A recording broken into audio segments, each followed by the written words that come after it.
Good evening and thanks for being with us. This week, milk from a dairy farm in central Minnesota tested positive for avian flu. Authorities took quick action, quarantining the farm until it meets testing requirements. The news comes as bird flu cases nationwide strain the supply chain. Quinn Gorham explains how Minnesota leaders are looking to stop it from spreading. This Friday, Minnesota would be considered high-path free. The state hadn't had a positive test for a highly pathogenic avian influenza, or H5N1, since January. Now, with another case popping up in cattle, that distinction is at risk. It's common to see an uptick in avian flu cases with the start of migratory bird season.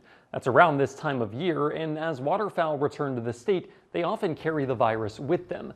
State officials say they've tested around 90% of the state's dairy herds, and they've only had that one detection. Fortunately, as far as dairy goes, positive tests pose a relatively low risk. Still, the new detection signifies that the virus is back in Minnesota, right around the time experts expect an uptick in poultry cases. There haven't been any detections in poultry just yet. The migratory season is upon us.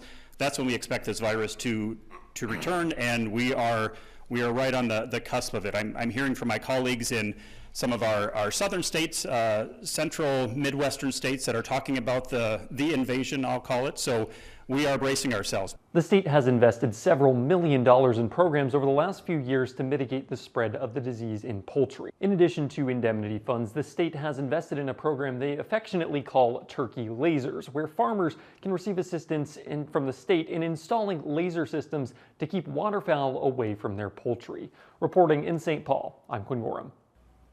Experts with the Department of Agriculture say farmers can minimize risk to their poultry by securing their barns and cutting down on shared water supplies. Well,